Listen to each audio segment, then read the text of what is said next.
All right, good morning, everyone. I hope everyone's enjoying their Saturday morning. Thank you for joining our virtual Walk with the Future Doc. I'm Meg. I'm a second-year medical student here at WVU. I'll just be taking a few minutes to give everyone a quick overview of what to expect over the next half hour. You will also see a notification asking for your consent to record the audio only today, not the video. Today we have Dr. Giacobbi joining us to speak about the topic of using mental imagery for planning, health goals, and creativity. And then as we walk together virtually, we'll open up the conversation for questions.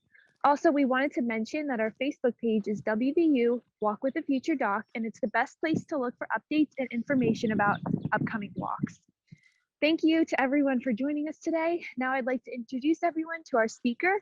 Dr. Giacobbi is the Associate Professor for the WVU Department of Sports and Exercise Psychology. We are excited to have him joining us today and speaking about the topic of mental imagery. With that said, I will let him begin. All right, hello everyone. I also have a joint appointment in the School of Public Health, so I'm over in the hospital area quite a bit. Just tell you a little bit about my background, and I'll go into the main part of the talk. But I also wanted to just start off and say, I've kind of followed this program since the beginning. My colleague, Sam Zizzi, administrates the mini grant program that funds this program, or at least did last year, and I believe this year as well. So anyone on here can correct me if I'm wrong. But myself, I'm part of a team in the School of Public Health that's evaluating the state money that's dedicated to this mini grant program. So I've been an admirer for a while of the program, but I've always been an avid walker. I'll talk a little bit about golf. I was a golfer growing up. I played competitive golf, and so I'm always walking. And I usually walk, I'm in the Jack Russell Park right now. I usually walk with my dog, but I thought it would be too difficult to walk him, but we walk probably 8 to 10 miles a week. So I'm a big fan of walking. And I've never done anything like this with Zoom, holding a camera up, walking and talking. So forgive me if I'm a little out of breath. So my background in training, graduate education, was in sport and exercise psychology. And I have studied mental imagery since almost the beginning of my career, mainly because it's interested me on multiple levels. One is, I think I have a pretty vivid imagination. Two, and I'll be dating myself when I say that I was a really avid follower of Jack Nicklaus growing up as a golfer. And Jack published a monthly series in Golf Digest in the 1970s and 80s.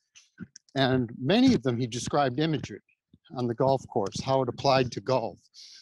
Golfers preparing for hitting a shot, preparing for a round of golf, strategizing, and for motivational purposes, concentration, confidence, and all of these things are common applications of mental imagery.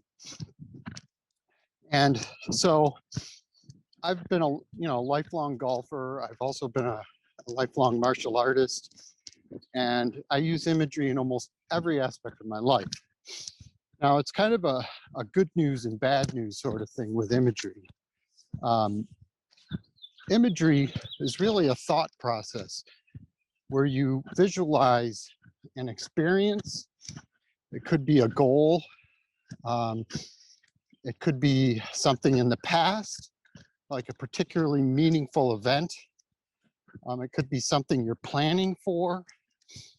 And the good news is that we all do it to a certain extent. What distinguishes us from animals is that we can articulate the content of our images.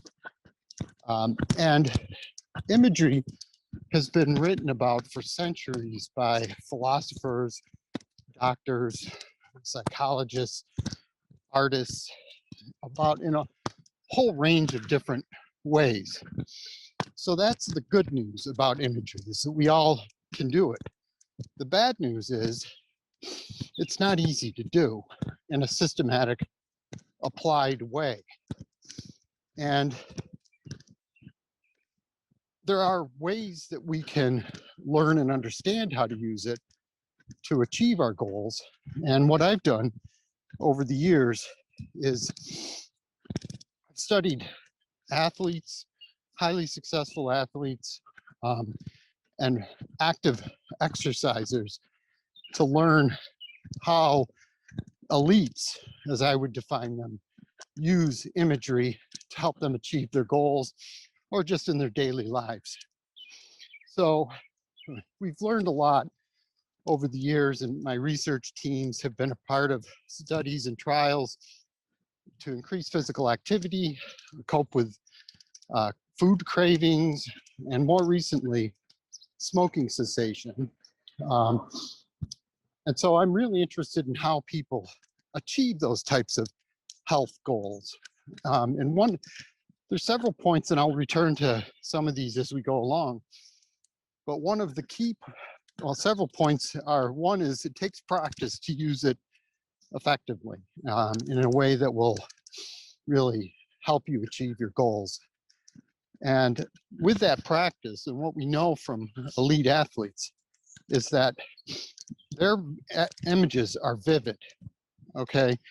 And when you kind of parse that out a little bit, you start to understand that with practice comes vividness. And so an athlete, a highly successful athlete, can talk about their images in crisp, realistic detail, right down to the weather, who was there, what they were feeling emotionally at the time, what they were doing, the sounds in the environment, an athletic context maybe. And so their images are extremely vivid, more so than their less elite counterparts. And we also know that it really assists them with concentration, staying focused and in the moment. And what they do, and when they describe their images, they involve all of the senses. Like right now, I am walking on grass. And for me, the feeling of the grass on my feet is very vivid for me because I'm doing it. But I can sit in my office at home and imagine a time where I was walking, through a park, and I can almost sense the feeling on my feet, or how the grass smells, or the trees, the sun on my face. And so all of the senses are involved in this imaginal process of visualization. And also what comes into play a lot are our emotions. So an athlete could describe the anxiety they may experience prior to a competition. Or you all could think about, a particularly important achievement in your life and what that felt like, or a time you had to prepare for an exam, Mia, and your medical student peers, what the nervousness and anxiety associated with that. So those are key points that really you have to practice this, and you have to practice it in a way where you create vivid, realistic images. And in my work over the years, what we found is that customized guided imagery scripts work the best. So in other words, you work with a client, a patient, a student, and you could help them develop a script that is very individualized to their own experiences and their goals and their context in life, what they're dealing with at that particular time.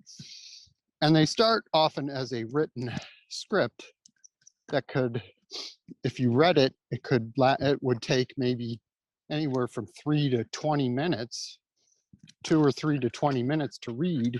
And oftentimes, at least with sports psychologists, and we've done this in our research, that written script is then turned into an audio file. And with today's technology, that's very easy to do on a telephone. In the past, it might have been on a CD-ROM. Going way back, it might have been on a reel-to-reel cassette tape, or in a doctor's office, a psychologist's office. These scripts can be read. So I mentioned the good news and the bad news. There are so many lines of research involving guided imagery. I've documented them in a publication a few years back. Medicine, of course, rehabilitation sciences, physical therapists, occupational therapists, educators. The neuroscientific literature has a vast literature in the application of mental imagery for reasoning, problem solving, memory tasks, sport and exercise. This is guided imagery, or mental imagery, is the most widely used psychological skill by coaches, athletes, and sports psychologists, mainly for preparation, for learning new skills, and some of the things I've also talked about. There's also a vast literature on pain as well. So I'll just go into the 3 things that I wanted to discuss: planning, health goals, and creativity now, if that's okay. How are we doing with time, Mia? Okay, You're good. You can keep going. What's that? You're good. You can keep going. Okay. So starting with planning, I've used a planner most of my adult life. And after this meeting, I'm going to sit down in a coffee shop, hopefully somewhere, and start to plan out next week. And that process of writing these events down from my iPhone to a planner allows me to visualize what I need to do, how I need to prepare for meetings, various tasks that I have to complete, and so forth. But you use it, and imagery is very mundane. It can be very extremely mundane. We do it all the time. We don't do it necessarily systematically or in a planned way to achieve goals all the time. Really, only a small subset of the population really does that, and it's probably less than 2% of the US population, according to some estimates. But like, you would use it to maybe plan your next vacation. Okay, so that's a unique word in today's times. I'm not even sure I know how to spell vacation anymore, but you might think about where you're going to go for your next vacation, and the types of accommodations you need, the travel, who you're going to go with, what you want to bring with you, and preparing for a flight, and so forth. So those types of things we do all the time. Where it gets more systematic is when we plan for a workout or to achieve a health goal. That's when it becomes much more cognitive in nature. So there's 2 main functions of imagery that I've delineated in much of my research. One is motivational. Okay, if I'm planning, if I know I'm going to be going on vacation, I'm really motivated to make flight accommodations and hotel arrangements and so forth. So there's a motivational component. But where people get caught up is on the strategizing part of imagery. So this is what really distinguishes the elites from the less elite. The motivation, I mean, we can all visualize ourselves losing weight, quitting smoking, whatever, a fitness goal. We can do that for motivational purposes very easily. Where it becomes more difficult is using imagery in a planned, systematic way to strategize or to create goal achievement strategies. That's going to involve specifically what you need to do to get to where you want to go. And that's what athletes are very good at, imagining themselves at the free throw line. And for me, golf is a very complex sport. You really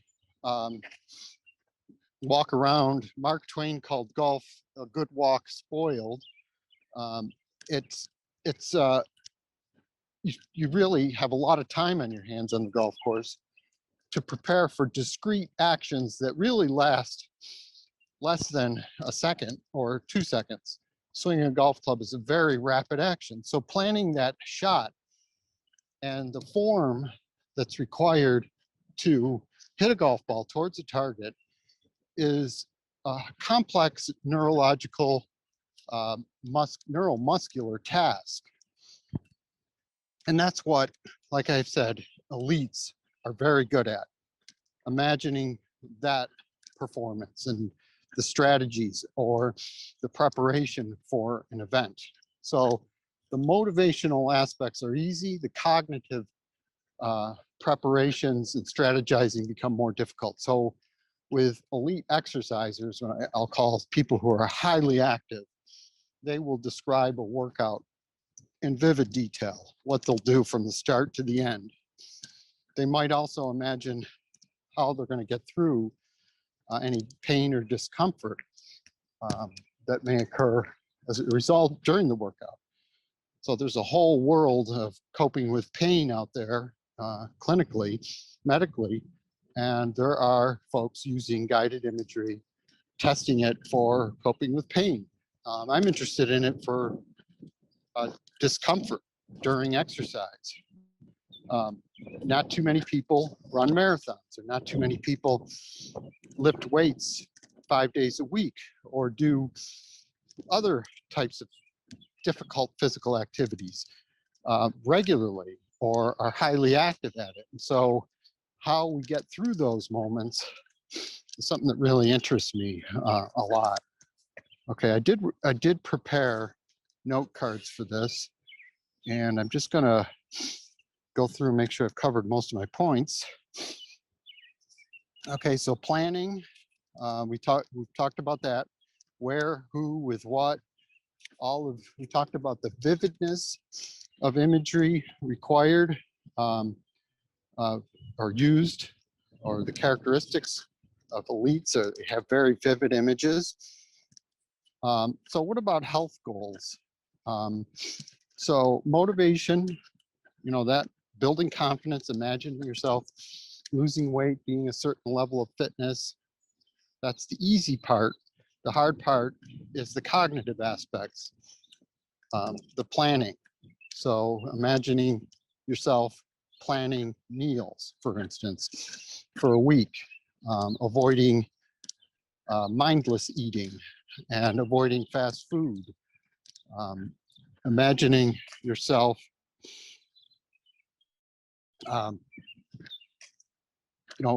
working out, walking, and fitting in your exercise routine in between, before going to work or wherever it might be. Those are the hard things to do. But what sustains that is thinking about your future self. What the future version of you would look like if you achieved your health goal. And like I said, this can be very systematic. I encourage people to write down their goals, think about their goals a lot, because we know that's what the elites do. They think about their goals often and in great deal. But just visualizing the goal isn't going to achieve it. You have to go out and do it, and that's the planning and commitment that's involved with using mental imagery is an important part of the process as well. Okay, just looking at my note cards. Then I guess the third aspect I wanted to talk about is creativity.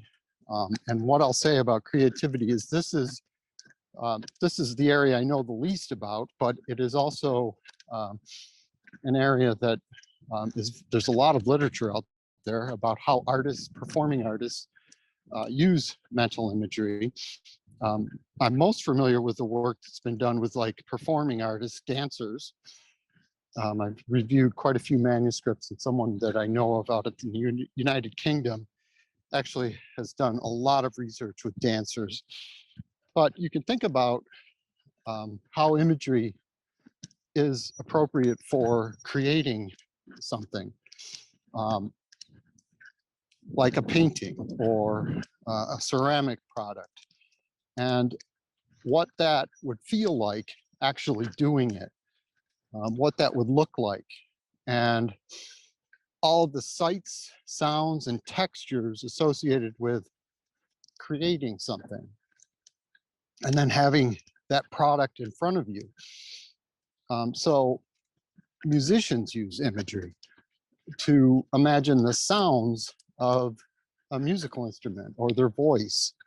And so these are, commonplace, but, I'd say where we are neuroscientifically right now is just the beginning of understanding how the mind maps onto behavior or is mechanistically linked to actual behaviors. We know that people respond differently to different stimuli and certain brain regions when they hear food prompts, for instance. And I would say that there's probably differential brain processes associated with the creative, the creation of artistic products. I'm sorry, I got a little cough here.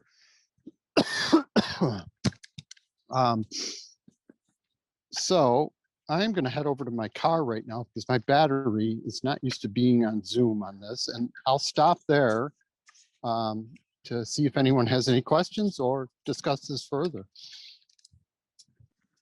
All right. Well, thank you so much, Dr. Giacobbi, for starting us off with a great conversation today. If anyone has any questions or would like to add to the conversation, let's keep it going.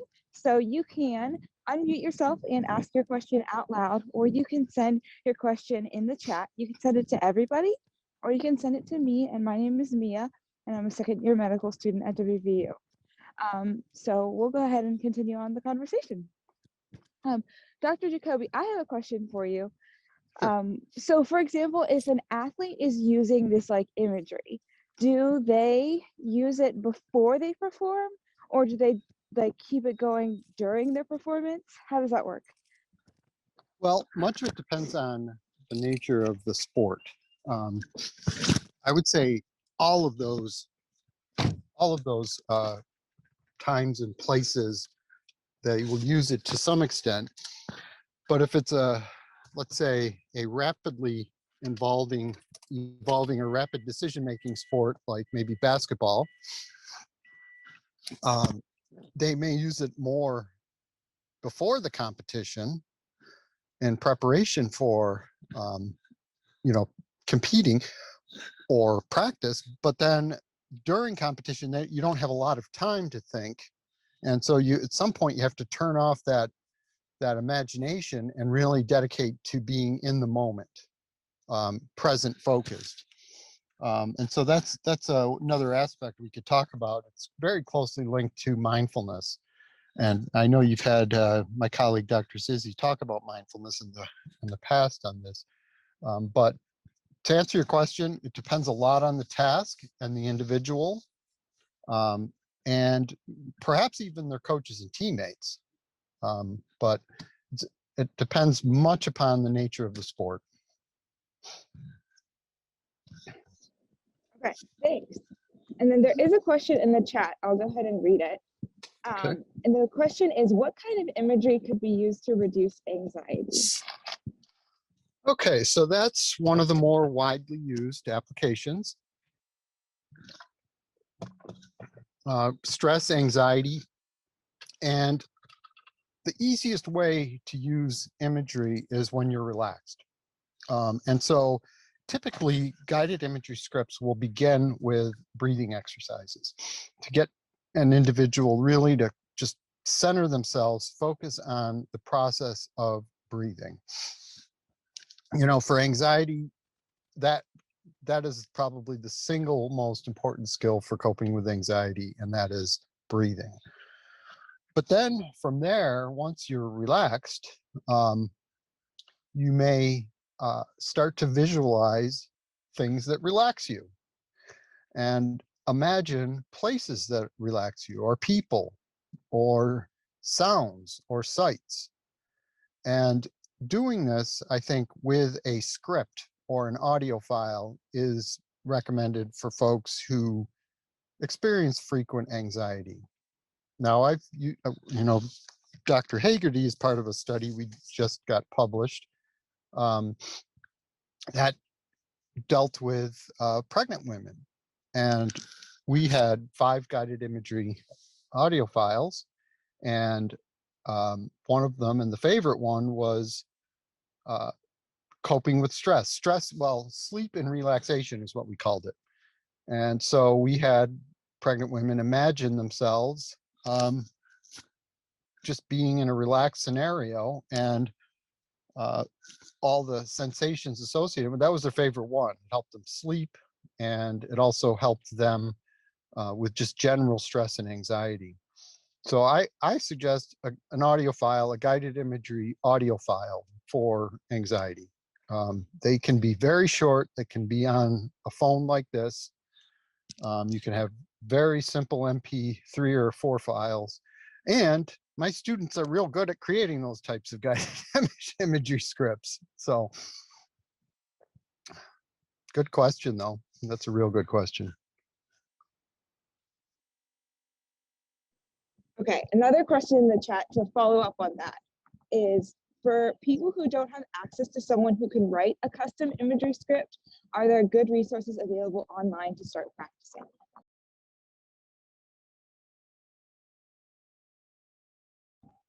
You are muted, Dr. Giacobbi. Sorry about that.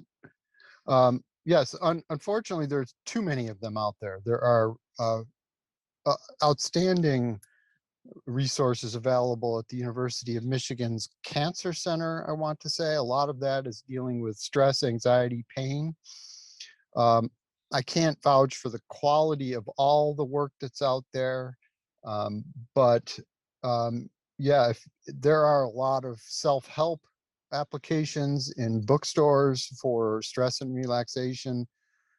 There are, the one thing that's kind of gotten in the way of me trying to commercialize some of this work is that there's just so much out there available for free. And the quality varies, though, tremendously. I think a lot of hospitals do have stress and relaxation audio files for patients in different units. So I think that they can be found, yes. A Google search using the phrase guided imagery will produce, last I checked, over 6 million hits, and add the words audio files and it'll limit that to some good sources, I think. And like I said, the University of Michigan has some real good resources in their cancer unit.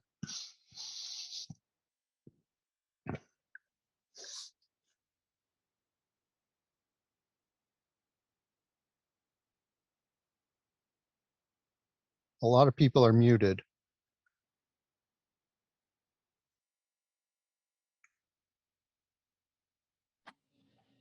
Hey, Pete, what would we be looking for? Sorry, I was jogging, so I'm a little out of breath. What would we be looking for that shows good quality versus not as good quality? Or is it more what just works for you? Well, in a lot of ways, it's what works for you. If we're talking about anxiety, a lot of times it comes down to the aesthetic qualities of like an audio file, the voice, the music that is accompanying it. And I think, when you drill down a little bit beyond the aesthetics, it's going to come down to your goals. What are your purposes for using it? I mean, for anxiety, it might require some trial and error, some experimentation.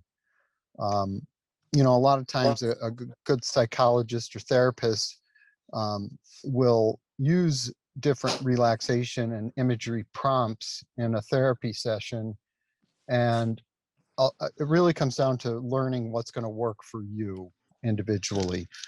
Um, I think if you drill down into the work and if your purposes are for, you know, health behavior change or goal achievement, I think what you want to I would look for would be the motivational properties and prompts in a guided imagery file, and then the cognitive aspects. So those are the two characteristics, theoretically and evidence-based characteristics of imagery use. Is, you know, does it help with motivation? And confidence is going to fall under that. And does it help with plans and strategies for goal achievement? So much of it depends on your purpose. You know, for anxiety, I think that's a more individualized, but for health behavior change, the cognitive and motivational aspects are what I would look for in terms of quality. Doctor, I have a question. Sure. So if I'm in the office with a patient and they have a very specific behavior that we're trying to change. So for example, after evening meal, we're going to have you not eat any, junk, and you can drink herbal tea or something. Does the behavior, if it's a very specific thing, which is when you get that urge to eat whatever your housemate is eating, but you know that that's not good for you. So it's a very specific. Is the imagery more useful for something specific, like for them to say, okay, when so-and-so gets out the ice cream, I am going to do X, Y, and Z? Or does it work better with concepts? That's what I'm trying to wrap my head around as you talk. Like, is this something I could really use in the office with a patient, just as a family doc? Yeah, that's a great question. Food and dietary behavior, I feel, are much more complex than, especially helping people regulate, than a lot of other behaviors. Probably right up there with addictions. And so imagery may have some usefulness, but I don't know that it would be the primary treatment. It would be more of an adjunct or secondary treatment. But I can tell you, there's a really fascinating literature out there.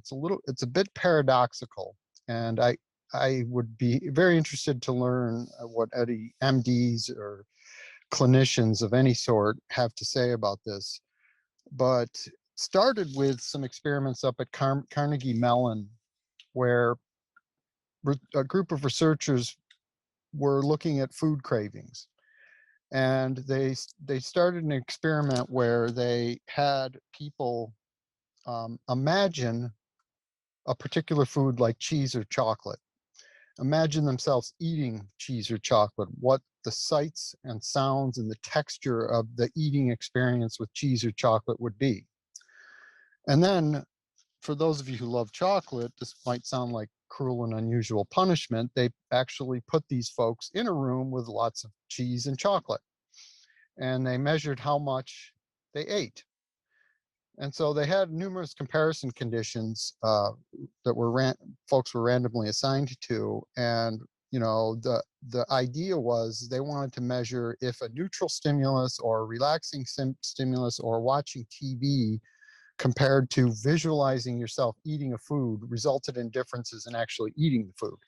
And what they found was that the folks who imagined eating the food prior to being in a room loaded with this food ate significantly less and reported fewer cravings at the end of the experiment.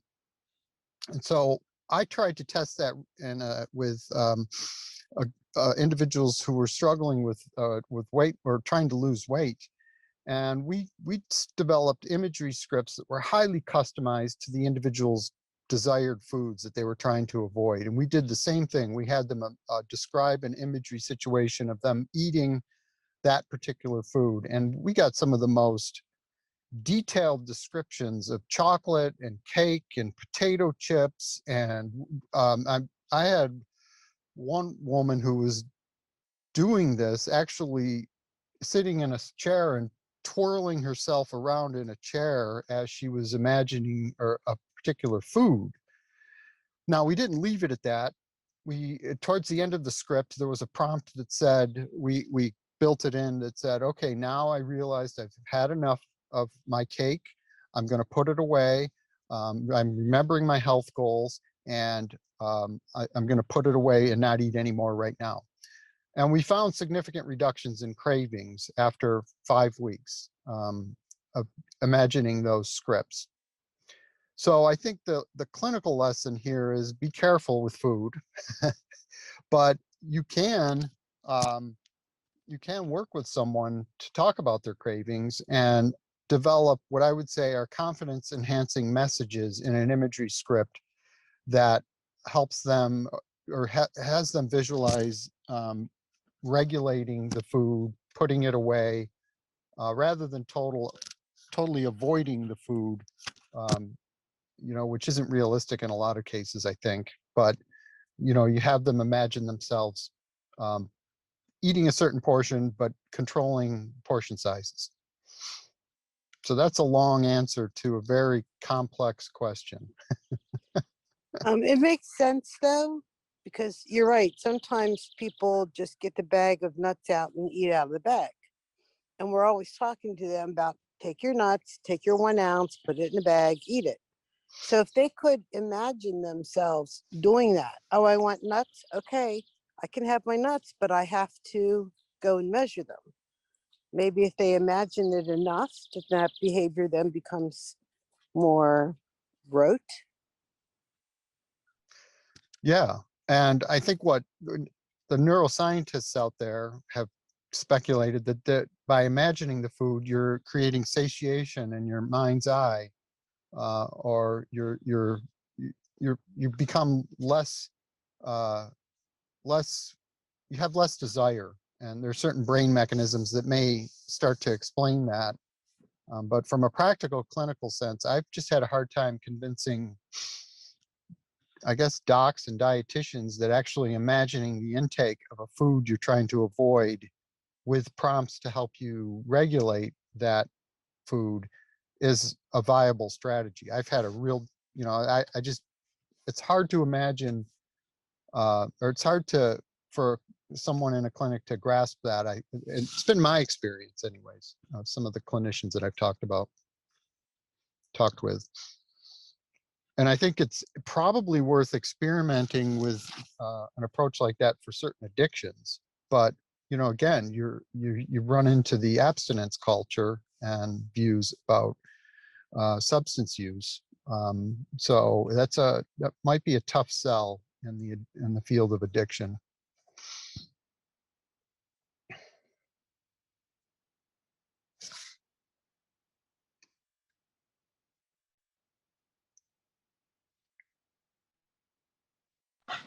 Well, Dr. Giacobbi, while you mentioned the topic of addiction, one subject I don't think we've talked about on any of these walks is smoking cessation. And since you mentioned it earlier, I was wondering if you could go into a little bit more detail on how this imagery might help someone stop smoking. Okay, so that's a great question. And that's been the exciting expansion of my research into the smoking cessation literature. I've been a part of a team of collaborators at my former institution, the University of Arizona, using guided imagery for smoking cessation. Dr. Judith Gordon is a leading expert on smoking cessation, and she's been the PI. We've had 2 funded trials from NIH, and we're about to get a third, which is going to involve some application here in West Virginia using the Smokers Quit line. They're basically, what we've done we've taken 2 approaches with that. One is a standardized approach through an app.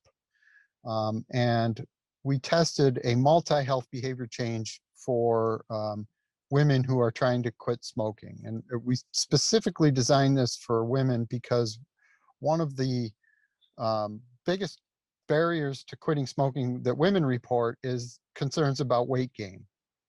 And so we simultaneously had tried to, smoking was our primary target, but we also wanted to increase physical activity, increase water intake, and increase fruit and vegetable consumption simultaneously. We had tremendous success with that. That was part of an R21. We had 67% quit rates at the end of 3 months, and that dropped down to about 40% after 6 months, if my memory serves me. Really a small sample, and we have not been able to get that funded to really test it in a more rigorous manner. So that was an approach on an app that used a standardized guided imagery script for smoking cessation. And I can describe the characteristics of that, but where we had a lot more success was customizing guided imagery scripts on a smoker's quit line. Now, a lot of people, you all probably are aware, but as part of the master settlement with the tobacco companies in the early 2000s, a lot of states created telephone quit lines, and West Virginia has one. I've spoken to many smokers, and not a lot of people know about it.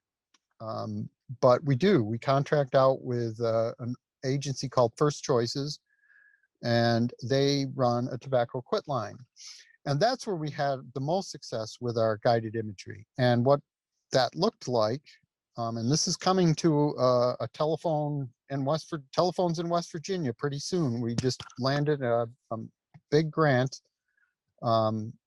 to test this in West Virginia, New York, and Arizona. What we did was we create custom guided imagery files for clients who called in, and they were short. They dealt with things like craving, preparing to quit, planning to quit, and coping with withdrawal. And we had a large degree of success with that on a R34 project that was in Arizona, enough success that we just now landed an R01 to test this nationally. So I think that it's a question that I think we're going to start to see more evidence coming out for smoking cessation. And that I think will hopefully lead to some more trials with other substance use. I'd like to see that happen. So I don't know if I answered your question, but I'm super excited about the tobacco cessation work that I've been doing. And just as an aside to that, so I gave a talk at the Cancer Center at the University of Arizona about 10 years ago. And what I talked about was that guided imagery is a single strategy that can be used in multi-health behavior change. Now, this is another area where we get a little bit of resistance from clinicians, where we're trying to simultaneously change more than one behavior, either simultaneously or sequentially, like diet, exercise, and smoking. And that can be overwhelming, but we know that these risk behaviors co-occur. They don't happen in isolation. Many times people who are inactive, don't exercise at all, also have problems regulating food intake. They might be smokers, and they might also use alcohol or other drugs. So we know that these behaviors co-occur. So I have argued a lot in the literature that guided imagery is a tool that can be used across behaviors to simultaneously or sequentially address multiple health behaviors. But that's a tough sell right there. In a lot of ways, that's a tough sell for funding organizations and for clinicians. But I like to move glaciers, so.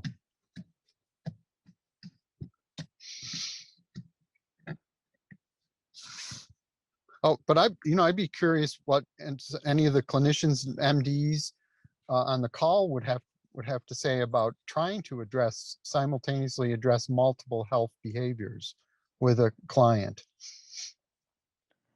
I kind of think that's what we tried to do in medical weight management, because we think of weight management from the same four pillar approach as the the OMA, obesity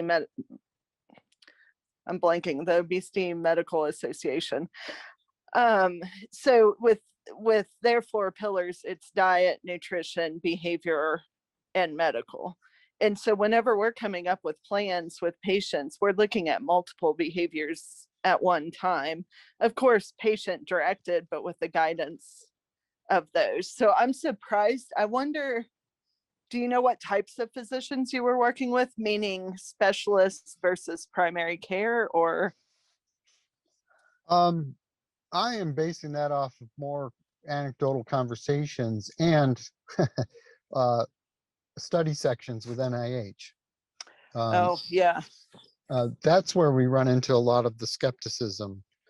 And it's been really diet, exercise, and smoking that where we've had some difficulties getting funded. I think it has been viewed as overwhelming, but what we've been encouraged to do is to think about one primary behavior. And then, the other behaviors are not necessarily secondary, but they're, well, maybe they are viewed as secondary, like diet and exercise support smoking cessation. Right. Well, I would like to weigh in here. We do the same thing in our clinic with the four pillars, but to be true, I ask the patients to take one behavior at a time, because it is difficult to do multiple behaviors at the same time. So for them to make a smart goal, I ask them which behavior, we explore all of them, right? And gosh, all of these things need to change, but which one do you want to work on first? And then if you achieve success in one behavior, you are more likely and pumped up then to tackle a second. So that's how we would approach it, is we would ask them to pick one behavior. Let me give you some advice about that. And then we can go on to another one. So to change multiple things at one time, I agree, it's very overwhelming. Yeah, and the unaddressed empirical question is whether you change those behaviors simultaneously or sequentially, like I think you just described. A sequential approach would start with one behavior, starting with one behavior. And that has been shown to be more effective in smoking cessation, starting to address smoking first. But there are people out there, and I'm thinking about this more anecdotally, that can make an enormous life change. Quitting smoking might then be associated with taking up a sport or physical activity, or losing a lot of weight. And it's hard to see how someone can lose a lot of weight with just one behavior, diet, or, well, more likely with diet, but with just starting physical activity. So it would require trying to do both at the same time, really, to lose a substantial amount of weight, as I see it. Actually, a lot of the studies show that you don't need to exercise to lose weight. You need to exercise to maintain weight loss. And that Yeah. sometimes if they're calorie restricting and then they go out and vigorously exercise, it's a lot harder to estimate how much they should eat. So, and a lot of people that I see will say, oh, I can't exercise. I have bad knees. I had bad this. So I always say, don't worry about that. That will come as you lose weight. Weight starts in the kitchen. So again, I guess there's very many different approaches to this, but I give them the buy on the exercise. and get the food started first. And then oftentimes as their energy improves and they lose a little weight and their knees feel better, they'll exercise. Yeah, diet is the big player in weight management. Diet is clearly the at least initially, as I've seen it in the trials and the cohort studies that I've reviewed. But to maintain weight loss, that is where, you know, physical activity and changes in body composition really become important over time. But yeah, I agree. My husband's an example of that. He lost 100 pounds without moving a bit. But Yeah. when I say, and that was 3 years ago and it's still off of him, but when I say that, he also lost 100 pounds and then started exercising at about the 1 year mark. Yesterday he ran 6 miles. Today he'll probably run 3. So he regularly exercises now, but I think a lot of people put a lot of emphasis on the front end. I find exercise very important, but I've also seen what it can do to lose weight and then start exercising, and it can be really motivating too. Yeah, I agree. I think on the front end, it's more about diet. And, you know, I didn't really run very much until I lost about 25 pounds a few years ago. And just one day I woke up and I said, oh, I feel like running. But, you know, I knew a friend of mine, I saw a picture of him on Facebook. When he was graduated from college, he was close to 300 pounds, and now he weighs half that. And much of it was diet. Mhm. You know, I mean, the vast majority of it was diet, I would say. But I think where this becomes difficult are with patients or individuals who are just not motivated. They don't really have any concern or any, you know, they just don't want to. They're not prepared to start on a weight loss journey or healthy eating or health activity. And that's probably where you struggle the most. You know, what do you do with someone who just doesn't have any concern about it, or they think they're immune from the health effects? You know, it's easy for me to go out and interview people who've lost 100 pounds and find out what their strategies are. But what about those folks that are really, you would think that they would want to take better care of themselves, and that's the hard part.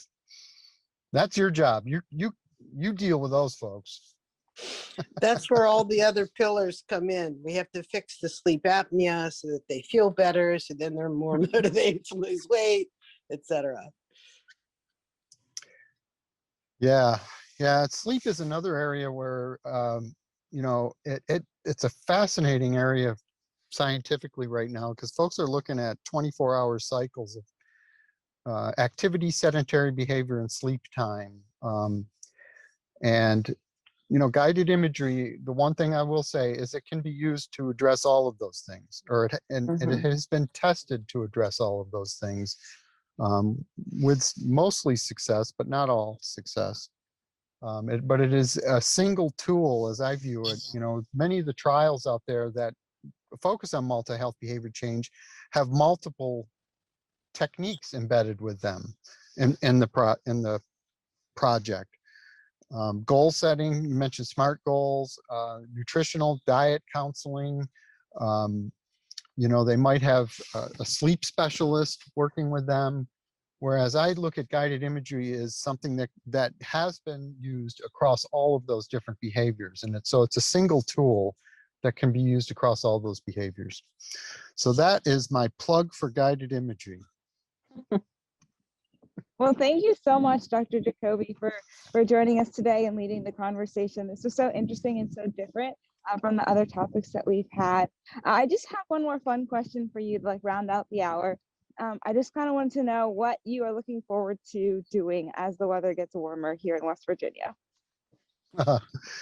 Well, you know, weather doesn't usually stop me from being outdoors. I grew up in upstate New York, and I golfed every month of the year. I've golfed in snow, rain. Weather doesn't stop me at all. I do look forward to maybe getting out on the golf course a little bit and running in the woods, but you know, I've been doing that all winter. So I've been running in the woods all winter. So, you know, I just take my dog different places, and, you know, we go on adventures in White Park, the Botanical Gardens, Rail Trail, and wherever else. So. Awesome. Well, thanks so much for walking and talking with us this morning. And thank you everyone for joining us this Saturday morning. If you are able to open up the chat right now and go ahead and write in there who you are and where you're walking from. We're just trying to see how far this program has reached. Last time we checked, we've reached 11 counties throughout West Virginia. And at some point, we're trying to hit all 55. So let us know where you're walking from. Tell your friends about our program. We will be back in 2 weeks, Saturday, 9 o'clock, to walk again. So everyone enjoy your Saturday and have a great day. Thanks. Bye, everyone.